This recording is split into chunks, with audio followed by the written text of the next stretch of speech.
and amen. So God bless you, CUT. How you all doing this morning? Yeah. To our CUT digital family, God bless you. We love you. I love my church. I don't know, I can't even front. I love my church. I cannot front. I love my church. How about you? Yeah. All right. And man, so I just want to just go right on into it, because what I want to do on this morning is pick up a part of where we left off last week with the who we are lesson, and then I want to move into the what we are about part of today's lesson. But I believe there's some value in just revisiting some of where we were last week, and in church development context, there is this notion that there is some value in doing what Nehemiah did. About halfway through the process when Nehemiah was rebuilding the wall, or leading the rebuilding of the wall, about halfway through the process, the people started to get a little bit weary. And according to the scripture, it took about 52 days to build the wall. And right about halfway point, about at the 26th day point, folks just started to get weary. You know, so sometimes you can be engaged in the progress of a thing and not see enough progress to have you be encouraged. Do you know what I mean? And so the Nehemiah perspective says that at every 26 days or so, every month, at least once a month, there is some value in bringing the community back to the purpose for which it exists. Are you with me? And so as we move forward today, I just want to remind you of the purpose for CUT. Why does CUT exist? We exist to teach the universal spiritual principles as taught and demonstrated by Jesus Christ. And we teach those purposes, or we experience those purposes, and we share those purposes in community through our fivefold purpose. Our fivefold purpose is to teach and preach, to pray, healing, fellowship, and service. That is the fivefold purpose of Christ Universal Temple. On last week, we dealt with the teaching part, and I don't even think I touched the preaching part, did I? Pop quiz. Pop quiz. Sounds like, well, if I don't remember, I can't blame you for not remembering. So let's just touch it. Let's just touch it a little bit. We talked about the teaching part, and let me just say parenthetically, when we talk about teaching as a staple and foundational part of this ministry, it's not just what happens here on Sunday morning. If you really, say really, if you really want to be able to get the true essence and benefit out of what this ministry has to offer in terms of helping you live a better life, I want to encourage you to take advantage of more than just Sunday morning, right? That's Sunday morning. There are 52 Sundays in a year out of 365 days. For most of those 365 days, there is another learning opportunity for you. So I want to encourage you to strongly consider taking a class, because I firmly believe that while I live out of my consciousness, I am better equipped to do what God called me to do, because I had the good fortune of sitting at the feet of the teacher of teachers. I am the product of the Reverend Dr. Helen Carey.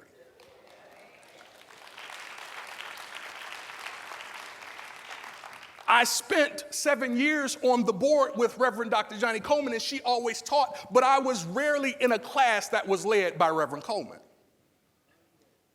Most of my sowing that I received from Reverend Coleman came on Sunday morning. So you can get it on Sunday morning, but if you want to extrapolate it, you want to get into class, because I am the product of my teacher, the Reverend Dr. Evelyn Boyd. She is the one who taught me the necessity of taking seriously the opportunity you give me when you open your mind to what it is I have to say. She said, don't play with these people. She said, take it serious. And you know what she told me? She told me, if you can't take it serious, find something else to do. Did you tell me that, mother? I am the product of my sister, the Reverend Dr. Fannie McCullough. Reverend Fannie McCullough said to me, I see something in you. This is a true story. In one of my earliest classes, Reverend Fannie McCullough and Reverend Marcella Davis were some of the first people in this ministry to say, I see something in you. I'm not sure exactly what it is, but I want you to explore it, Janet. Am I lying, Reverend Fannie? I wouldn't tell you a story, at least not on purpose. So I want to encourage you to get into a class. It's where you can really get it, because on Sunday, what I'm going to give you is some teaching, but I'm also going to give you some preaching. Right? And so when you come on Sunday morning, just know that the teaching and preaching that you receive from this platform is intended to make you move. It's not intended to let you be comfortable staying where you are. It is an exhortation to move you from where you are to where you are destined and designed and determined to be. See, it is God's will that you experience more than you currently have right now. It is God's will that you have more health and experience greater health than you're experiencing right now. It is God's will that your relationships are a point of pleasure for you and not a point of pain, but you have to know how to use your mind to attract the things and the people that will enable that experience. Are you with me? And so the preaching is not in order for you to just hear me talk. Nothing improves by chance. It only improves by change. And so you and I, as a part of the exhortation of the preaching, are being pushed to move. If it makes you uncomfortable, that's a good thing. If it feels like I'm talking to you, that's a good thing. That's what it's supposed to be. Like, who told him my business? Nobody told me, except for the all-knowing God. Nobody has said anything to me about what's going on with you. I don't know. Quite frankly, I don't care. I got too much stuff. My work is with me. Are you with me? So I'm not trying to get in your business. When you hear a preacher in the 30-something years that I've been a part of this ministry, I've seen basically three kinds of preaching being presented from this platform. I've seen the expository preaching. I've seen the exegetical preaching. Who remembers the Reverend Dr. Mary Tumpkin? The Reverend Dr. Mary Tumpkin was a biblical scholar, and so when she taught us through an exegetical lens. The Reverend Dr. Johnny Coleman was more topical in her preaching, and so as the fruit of her labor, I tend to be more topical in my preaching. But the topic is intended to help with your transformation. It's not just for you to have information, it's so that you can experience transformation. Are you with me? So the teaching and the preaching that you receive here are intended for you to put them to work in your life. Are you with me? We talked about prayer on last week. And we talked about the power that comes when those of us who recognize that we have an opportunity to be a part of the collective prayer consciousness of this community. I said to you last week, a prayerless ministry is a powerless ministry. And many of you said to me after service last Sunday, we've been praying for you. Don't think for a moment I don't know it. Oh, I know it. I feel it. As a matter of fact, I pray nobody ever has to pastor or lead a church anywhere where the people in that church aren't praying for them. I wouldn't wish that on anybody. Are you with me? And so I know that you are praying for me. I feel it. It is the wind underneath my wings. So I know you got me. I'm not questioning that. I am saying we can do better. How many of you know we can do better? We can do better. We can do better. So I'm encouraging us to do better because prayer is a part of our fivefold purpose. And let me just say to you, as a matter of course, it is not just my responsibility to pray us forward. It is not just the responsibility of the ministers and teachers to hold up the prayer consciousness. It is the responsibility of the entire community. Somebody say entire community. It is the responsibility of the entire community to be a part of the prayer consciousness of this ministry. It's our collective responsibility. But watch and see what happens when two or more touch and agree. If just two can touch and agree. If just you and I can touch and agree, Linda, and things start to move. If just two of us can do it, and it starts to shift things. What happens when 5 of us do it? What happens when those of us who decide join with what the prayer ministry is already doing? What happens in the life of this community? And I don't just mean this community, I mean the life around us. What happens when people who understand who they are and whose they are reconnect to that truth and dig into the work that they have been called to? What happens? You show up in a powerful way. See, I know somebody was standing in the gap for me. When I walked away from a street corner just talking stuff with a young man who was just gunned down seconds before, I just walked away from him and walked to my car. And by the time I got in my car, Barry, and slammed the door, he was laying on the corner, shot down. I know somebody is praying for me, Nate. I know somebody's praying for me, Jackie. I know somebody's praying with me. I know somebody's praying with me. Has been for a long time. And I'm saying that same power can be multiplied how many times over? I was reading some research not long ago, and they were talking about this community, these communities that were connected they were positioned around this meditation center. And what the research was suggesting was that the people who lived in the communities that surrounded the meditation center were starting to have fewer maladies than before the meditation center arrived. Here is what they were getting at. They never said it, but here is what they were suggesting. The activity happening on the inside of that place was changing stuff on the outside of the place. And you are not that different. For the longest time, the only thing right here was you. Now you look across the street, there's a shopping center. You look to the east, there's a whole multi-million dollar complex. You look a little bit further east, there's more development. You look right behind you, there's a whole solar farm. I believe that what was happening in here has impacted what was happening out there.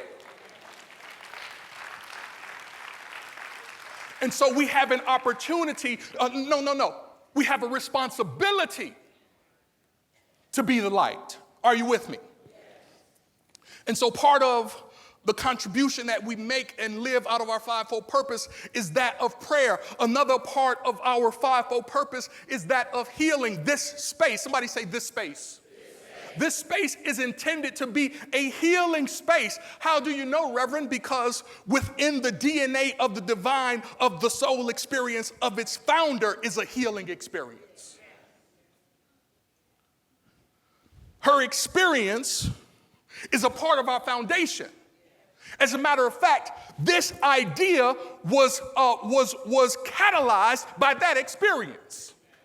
Are you with me? And so as a part of the DNA of the divine for Christ Universal Temple, healing is a real, true possibility and activity for those who understand and know how to apply it. Are you with me? But watch this. But it's not enough for it to be a part of the foundation,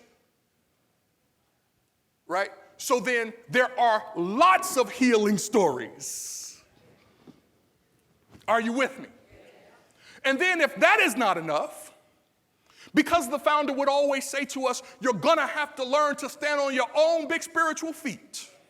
We, out of our own collective consciousness, create a circular firing squad where when we start shooting at one another and we find ourselves split as a community. Now, she taught you that you're going to have to learn how to stand on your own big spiritual feet. What better way than to have for yourself as a community an opportunity to be healed and prove the truth that you say you know? And so while there were some wounded in our Civil War, while some souls were wounded, and while some minds were wounded, and while some hearts were wounded, there were none dead. And when we came back to ourselves, we got busy with the work of experiencing a healing. You are one of the few churches who have ever split and found its way back together in a way where it could be healthy and active and functioning for the purpose that God called it to. Don't sleep on yourself, CUT. And don't let the experience of learning convince you that you are less than God designed you to be. See, you are not the totality of your experiences, but some experiences you need in order to prove the truth that you know. Listen, be careful when the founder tells you you're going to have to learn how to stand on your own big spiritual feet, because someday the test is coming. It's going to come. And nobody's going to give you the answer. You're going to have to work the principle through it. But if you will work the principle, oh, come on now, you know it. If you will work the principle, talk to me. That's who you are. That's who you are. That's what's in you. That's your contribution to the world. You are not attracted to this ministry by chance or by mistake or by happenstance. You are attracted to this. It's a certain kind of folk who have a listening for this. Those of you watching by stream, you're not just here by chance. There's a certain kind of listening for this better living message. Are you with me? And so healing is a part of what we do. Another area of our fivefold purpose is that of service. And we say that we are the channels through which God cares for his children. We say that service is the act of helping or doing something for someone else. Those two words, when put together, are easy to overlook. But just say them with me. For someone else. See, not long ago, they had bracelets. And on the bracelet would be WWIFM. Is that right? No, WIIFM. WIIFM. What's in it for me? What's in it for me? So the inference is, if I'm going to do X, what's my Y? And because service is a part of our fivefold purpose, we are saying first, let us give you your Y. And once you get your Y, you'll be able to experience your X. Right? So our aim is to give. That's what ministry does. It gives. It pours itself out. Sometimes it means giving your seat to the person who doesn't know they're sitting in the wrong place.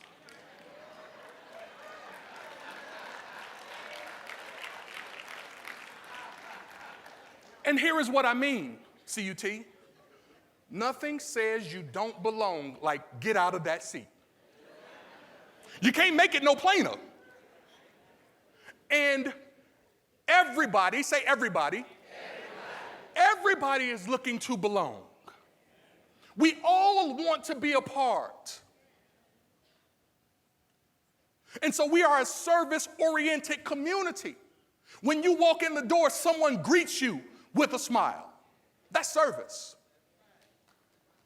When you walk in the door, someone hands you something to help you matriculate through the service. That's service. When you take your children upstairs, there's someone there to greet them. That's service. When you go to pick them up, they don't have a knot on their head. That's service.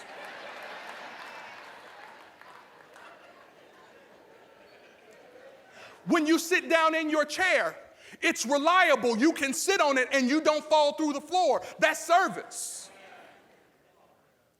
When the lights come up and the mics are cued, that's service. Once the voices warm up and they sing in those different parts, and you hear the playing going doom, doom, doom, doom, doom, doom, doom, doom, doom, doom, and the voices follow the melody. That's service. And when the master musicians lead them and he started swinging and swaying, and the voices follow the swing and the sway, and the music follows the swing and the sway, that's service. We are a service-oriented ministry. When you show up in class, when classes start, someone will have given their time and their commitment and their effort to make sure that they are ready to help you get to your next level. That's service. It's what we do. It's a part of what we do.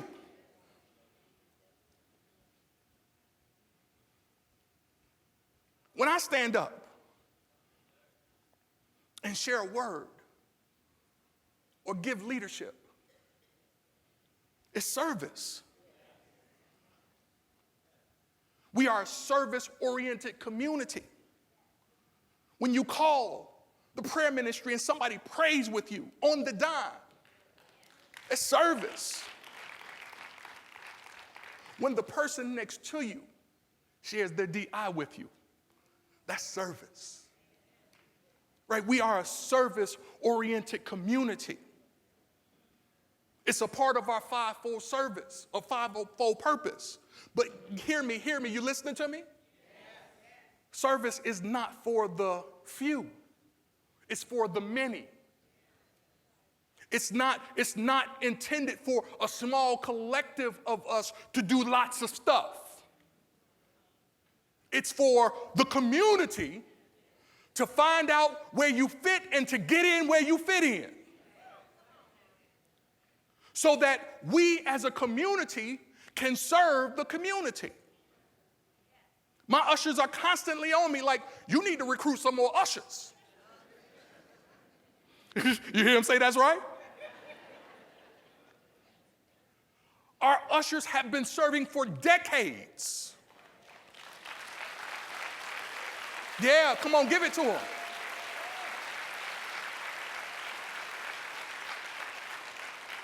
And they don't have to stop until they and God decide that it's time.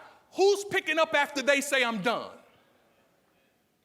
Or do we just no longer have that element of service?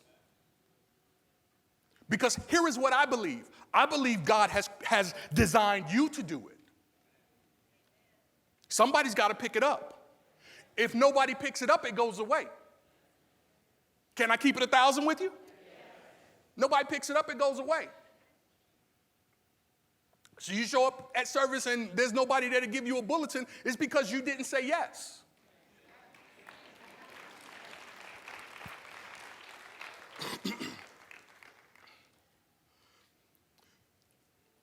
The last element of our fivefold purpose is that of fellowship. You say, I came that you might have life and have it more abundantly. And the root word of fellowship is this notion that we all hold something in common. It's this notion that we are all pulling for the same thing and pulling on the same end of the rope. It is fellowship enables us to be in communion with one another, even though we may not have had the conversation that helps facilitate the understanding. See, I love my family irrespective of whether or not we had the conversation about what a thing means. We just are in fellowship together. We are on one accord. In the old church, they call it one accord. Anybody know what I mean?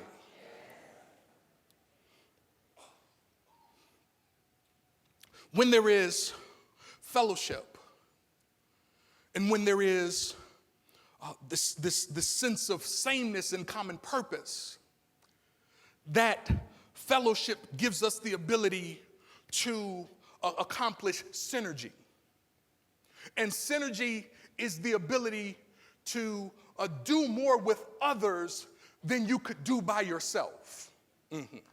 See, when you have fellowship, you have the opportunity for synergy. And when you have synergy, you can build the first mega church in the city of Chicago. See, you can't do that without synergy. You need the family working together, and when the family works together, the family can do epic stuff. Are you with me?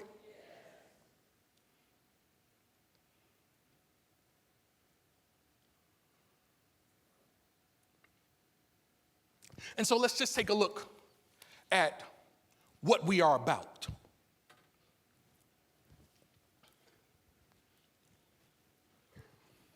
There are three words that I want to bring out to at least point to the essence of what we're about. See, when you've been in the game for 63 years, you're about a lot of things. You know what I'm saying? Like when you've been around as long as we have, and when you've done as much as the ministry has done, you are about a lot of things. But I just want to pull out just a couple phrases to just kind of at 10,000 feet, just kind of highlight what it is we're about. The first word I want to share with you when it comes to what we're about, I want to use this word practical. We're practical.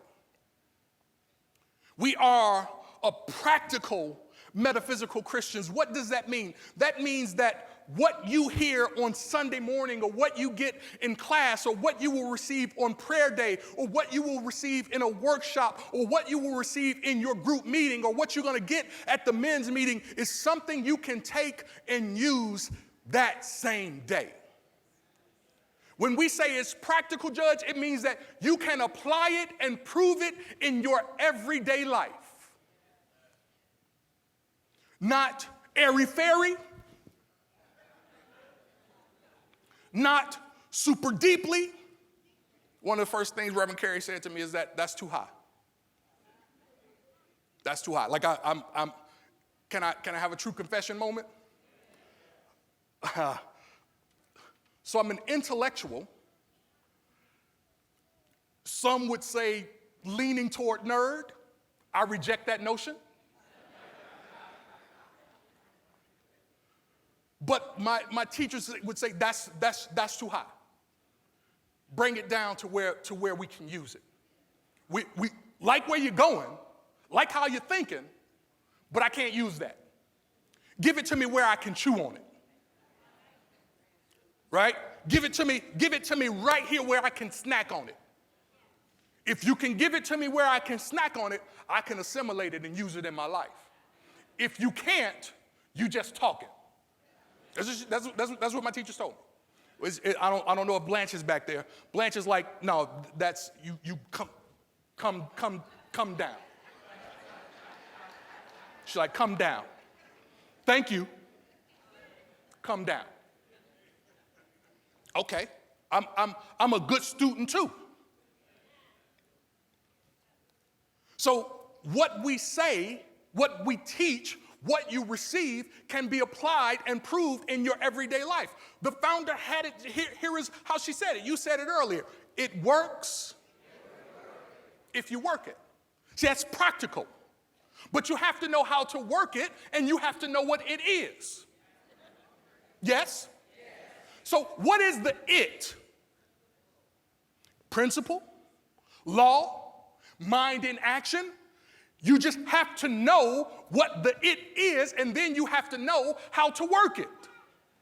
So let me see if I can bring the it down for you. If it is a thought, and if your thought is a seed, how do you apply it right now in your everyday life? If you're trying to say, well, if he's saying that abundance is my birthright, how do I work with that right now? Let's see if we can do it. First thing you have to do is you have to be willing to plant that thought seed. So if the thought seed is whether or not I deserve abundance, and the answer is yes, you have to plant that yes to your abundance in the soil.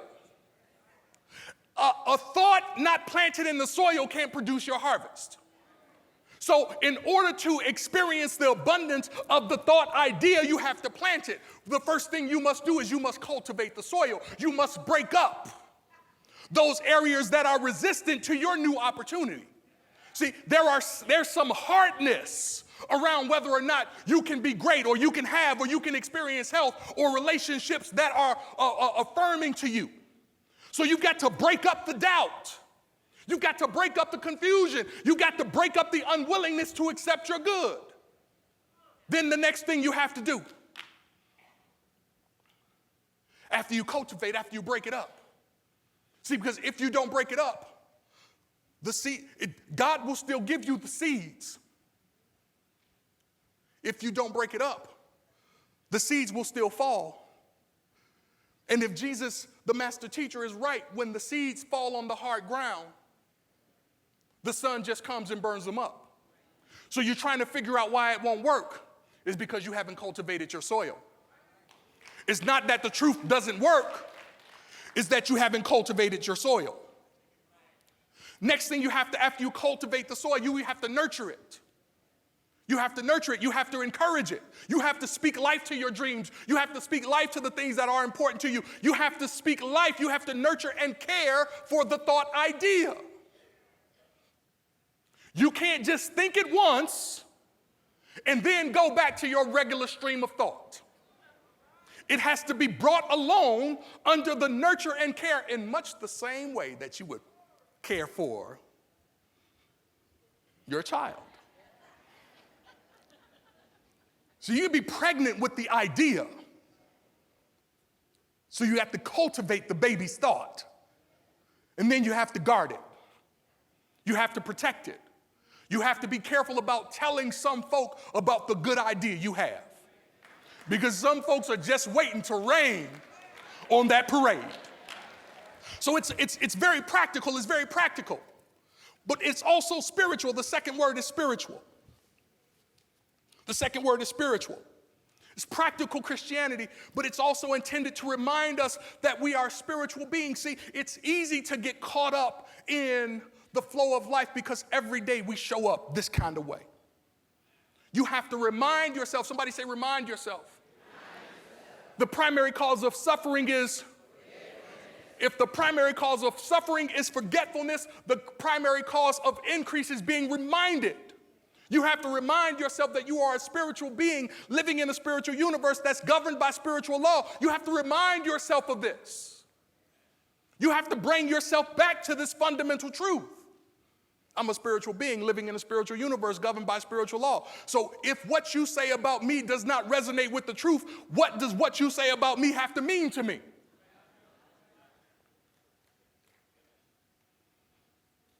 We're spiritual beings. And because we are spiritual beings, we have a particular approach toward the stuff that's happening in our life. I can't unpack it right now. But I'll come back if you come back. The last word I want to use is different.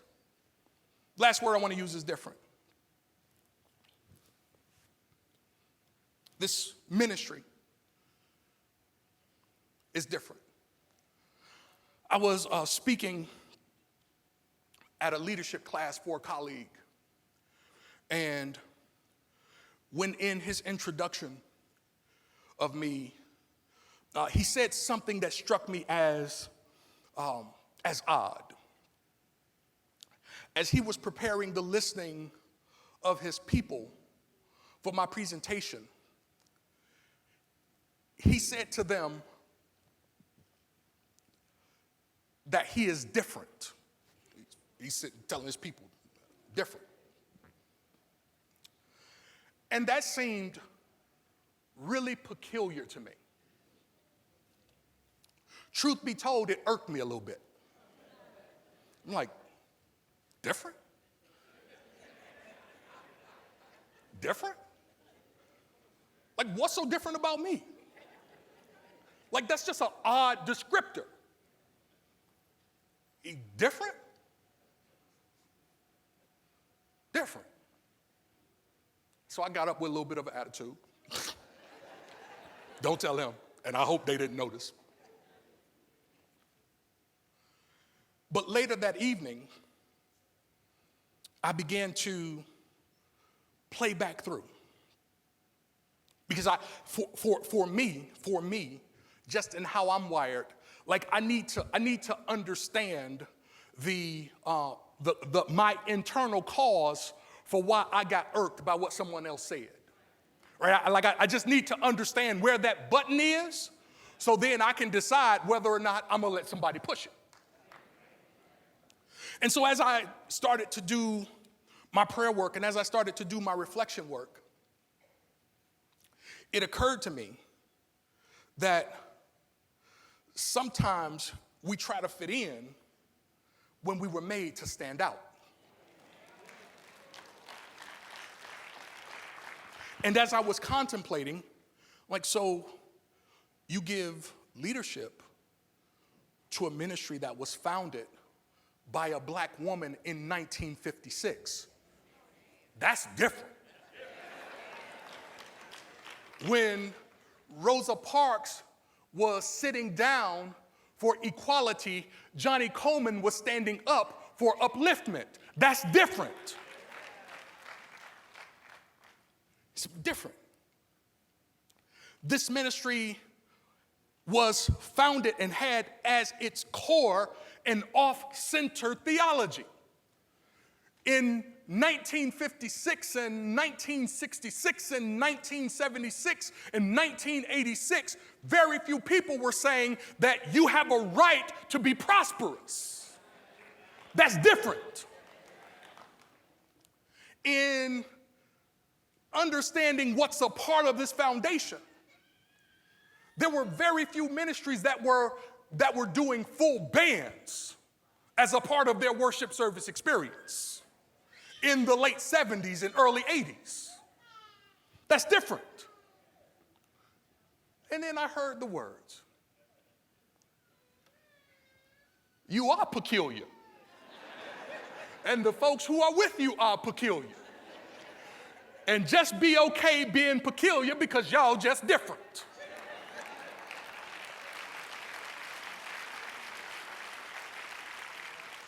And so we can own the assignment to stand out rather than to try to fit in. Now listen. That does not mean we won't study success that works. Because what Reverend Coleman also taught was to pay attention to what works and then adapt it and modify it so that it works where you do your thing. So we pay attention to what works. Sometimes the inspiration is not in the idea, it's in how somebody else did it. Are you with me? And so we good being different. We are right with being peculiar. We recognize that everybody may not be able to get with how this train moves. But here is what we also know. If you jump on board, your life will start to change so drastically that the people who used to know you won't even be able to recognize you. Your life will be transformed in such a profound way that when you show up, people want to know what you're doing because I need to do it too. When you're aboard this train and we just keep chugging along, choo, choo, choo, choo, choo, choo, choo, choo, choo, choo, choo, choo. And every now and then, you got to be willing to blow your own horn. Woo, woo! Because God has need for this ministry right here. God intends for folk to know who they are and whose they are and what they're capable of. This train is on